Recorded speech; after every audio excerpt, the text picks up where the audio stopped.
Bismillahirrahmanirrahim. Assalamualaikum warahmatullahi wabarakatuh. Selamat pagi dulur-dulurku sekalian. Semoga sehat dan bahagia selalu.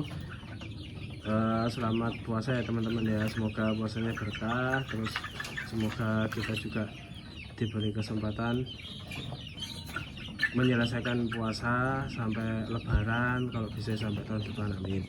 Nah, berbicara masalah beternak ayam ya lur ya. Beternak ayam buat yang baru mau mulai terutama itu silahkan teman-teman pelajari materi-materi yang ada di YouTube, terutama nggak masalah. Kalau misalnya mau mempelajari materi-materi karya ilmiah boleh, kalau misalnya pengen data-data ilmiah. Tapi kalau misalnya males baca ya di YouTube udah banyak yang jelasin. Tapi paling enggak selalu saya sampaikan bahwa semua yang disampaikan yang ada di YouTube, yang ada di Google dan lain sebagainya itu belum tentu cocok buat diterapkan di kandang teman-teman atau di konsep kandang teman-teman gitu kan. Karena aku yakin akhir-akhir ini banyak yang akhirnya buka usaha, dan nggak sedikit juga yang ternak ayam, apalagi ayam kampung itu ya lumayan banyak juga sih, walaupun ya beberapa paling banyak ternaknya ke arah ke Jober, negeri dan lain sebagainya. Karena hitungannya pasti gitu. Kalau ayam kampung kan agak ribet gitu. Nah, lalu kita berbicara masalah pakan ya lur ya. Pakan mungkin jadi pertanyaan teman-teman, Mas kenapa sih dibanyain dadak fermentasinya, kenapa nggak pakai pur aja biar cepet 1 kilo. Nah ini tak kasih jawaban lur. Saya mengurangi takaran, bahkan berencana untuk menghilangi takaran buat pur itu karena gini lur. Kalau sekarang lagi tak pur karena ngejar 1 kilo ya. Karena gini lur, ketika teman-teman masih ketergantungan dengan pur itu tuh kayak booster gitu loh. Jadi bikin cepat berbobot, bikin cepat besar dan lain sebagainya. Nah ketika pur itu di-cut, terus teman-teman ngasih katakanlah nasi bekas sama dedak atau sama jagung, itu bobot akan ngedrop loh. Bobot akan ngedrop. Ngedropnya jauh apa enggak ya tergantung, tapi kebanyakan ngedropnya lumayan. Misal wis kayak kemarin ya, saya punya konco-konconya 1,2 1,3 ya, dia ya masih 1 kilo ke atas lah. Terus tak cut, tak kasih makan ngikut yang ayam-ayam yang saya beli dari ngecer dari tetangga-tetangga gitu, yang notabene pasti tak kasih makan cuma dedek sama nasi bekas. Nah itu bobotnya langsung ngedrop lur. Ngedropnya nggak main-main, ngedropnya bisa sampai 8 on sampai 7 on gitu ngedrop, karena ya memang seperti itu lur. Nah itu jadi jawaban buat teman-teman kenapa kok nggak dipur aja, bahkan kenapa nggak full pur aja mas biar cepet 1 kilo. Karena sebagai peternak ayam kampung kita juga harus ngeliat-liat juga lur. Lihat-lihat maksudnya gini, ketika harga kiloan cuma 30.000 apa ya ayamnya mau dijual gitu loh, sedangkan pengeluaran buat bayar pur dan lain sebagainya itu ya hampir mepet segitu gitu loh. Kalau bisa dihitung-hitung ya itu hampir nggak untung buat kita gitu loh. Bahkan sekarang udah pada konco-konco wis do wis do ngeri jualnya kalau nggak 40 per kilo nggak mau gitu kan. Ya itu masing-masing lah, karena ya balik lagi ke ke keinginan masing-masing gitu. Nah yang jadi problem karena kalau misalnya kita kakak pengen 40.000 per kilo, terus ayamnya nggak ada yang mau beli gitu kan, kelarangan nggak semini gitu kan, terus ditahan, yang ada malah kita tetap rugi. Apalagi kalau ayam kiloan itu kalau lebih dari 1 kilo biasanya jarang yang mau beli, atau 1,2 1,1 itu biasanya dianggap kebesaran gitu loh. Kalau saya memang tak target 1 kilo up udah gitu kan. Kalau misalnya nggak laku, nah kalau misalnya nggak ketergantungan sama pur, kalau nggak laku itu keuntungannya gini, bobotnya akan stabil loh. Stabil gimana mas?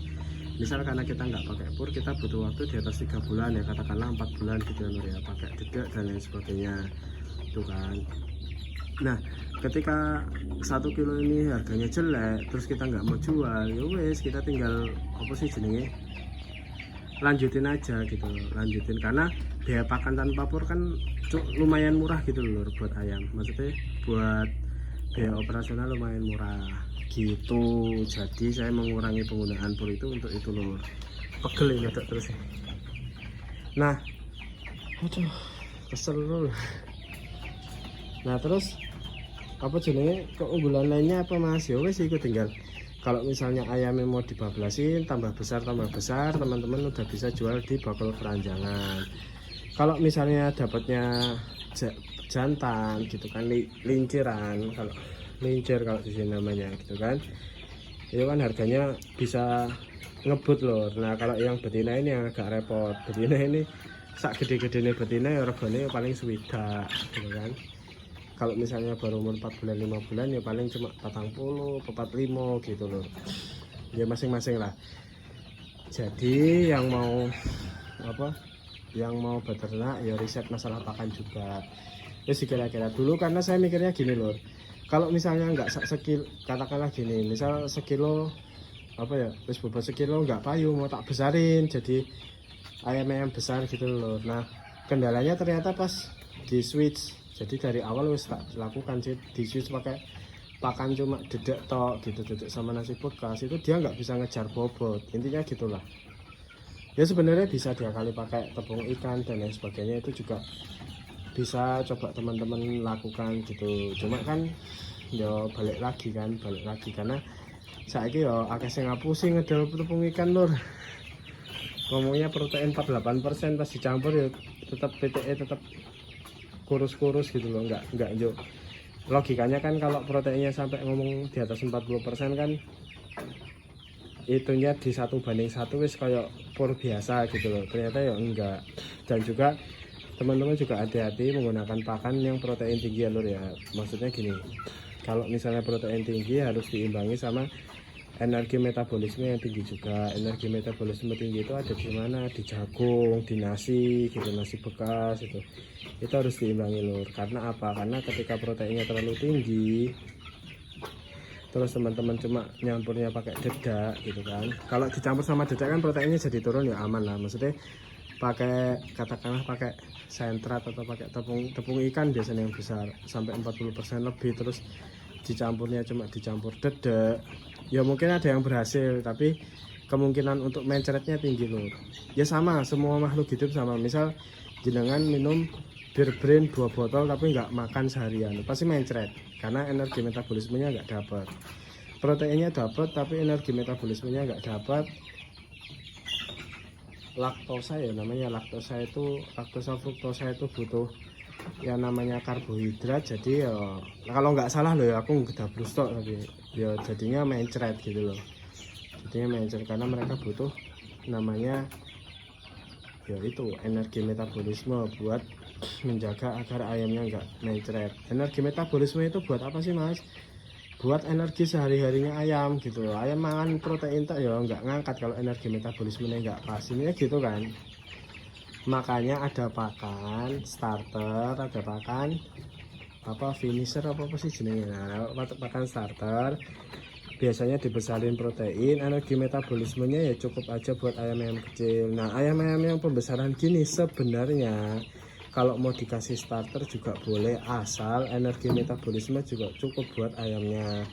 Kalau pakai starter yang biasa, yang proteinnya atau yang tinggi tapi energi metabolismenya rendah, itu akan membuat ayam mencret gitu. Itu yang saya pelajari dari tetangga-tetangga saya yang pernah beternak ayam.